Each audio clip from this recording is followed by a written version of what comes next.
আসসালামু আলাইকুম রহমতুল্লাহি ওয়া বারাকাতুহু। সম্মানিত দর্শক, আলোর পথে টিভি চ্যানেলের পক্ষ থেকে আপনাদেরকে জানাই শুভেচ্ছা ও অভিনন্দন। আজকে আপনাদের সম্মুখে দোয়া কবুল হওয়ার কিছু টিপস নিয়ে চলে আসলাম।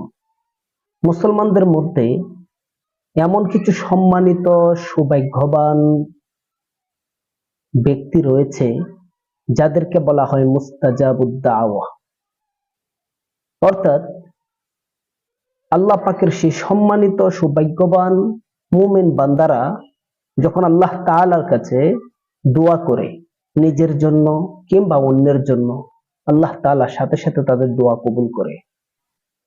এখন দোয়া কবুল হবে কিভাবে? আমরা দোয়া করি কিন্তু আমাদের দোয়া কবুল হয় না। আসুন রাসূলের হাদিস থেকে স্পষ্টভাবে সেটা জেনে নিই। সাদ ইবনে আবি ওয়াক্কাস রাদিয়াল্লাহু তাআলা আনহু বলেন, আমি রাসূলুল্লাহ সাল্লাল্লাহু আলাইহি ওয়াসাল্লামকে যে বললাম, হুজুর, আমার দোয়া যেন কবুল হয় এই সম্পর্কে আমাকে কিছু বলুন। কি করলে আমার দোয়ার সাথে সাথে আল্লাহ তাআলা কবুল করবেন?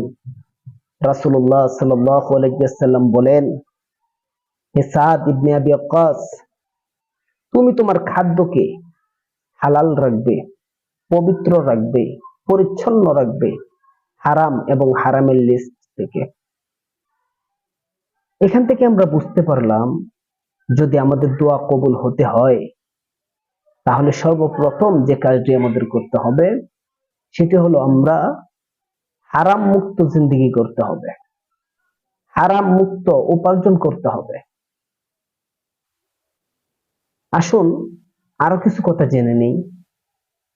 এক ব্যক্তি বহু দূর থেকে, এটা মুসলিম শরীফের হাদিস, বহু দূর থেকে অনেক কষ্ট করে এলোমেলো অবস্থায় অনেক দূর থেকে সফর করে সে ভারাক্রান্ত হৃদয় নিয়ে মক্কা শরীফে উপস্থিত হয়েছেন এবং এমন ভাবে কাবা শরীফের সম্মুখে দাঁড়িয়ে দোয়া করতেছেন যে সবাই মনে করতেছেন যে তার দোয়া কবুল হয়ে গেছে।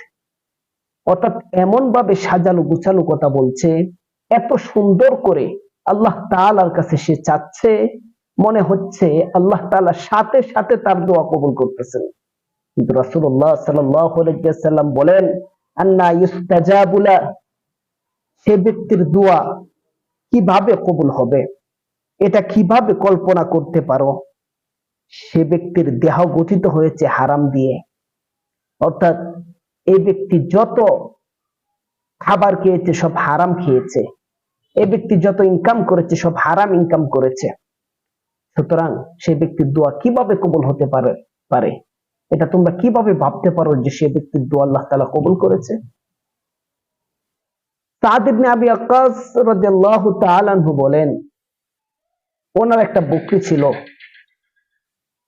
ওনার বকরিটা অন্য এক বাড়িতে যে ওই বাড়ির মালিকের অনুমতিতে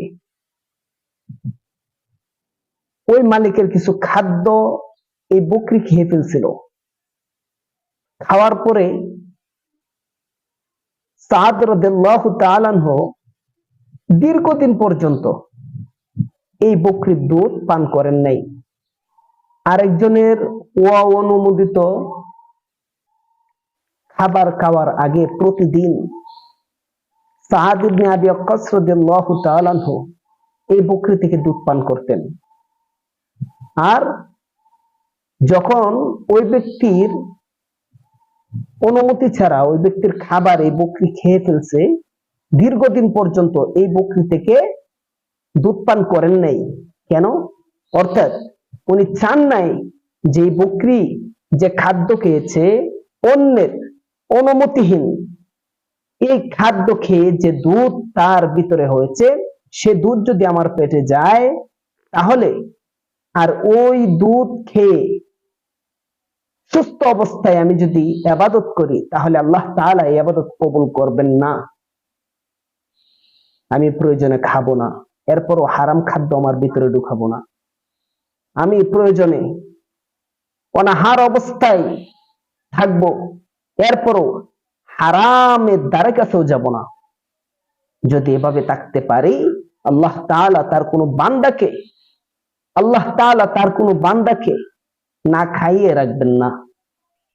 ওয়ায়ারযুকুহু মিন হাইথু লা ইয়াহতাসিব, আল্লাহ তাআলা যে কোন জায়গা থেকে রিজিকের ব্যবস্থা করে দিবে, বান্দা ও বান্দি তোমরা কল্পনাও করতে পারবে না। এটা আমাদের কল্পনার বাহিরে, এটা আমাদের জ্ঞানের বাহিরে, এটা আমাদের দৃষ্টিসীমার বাহিরে।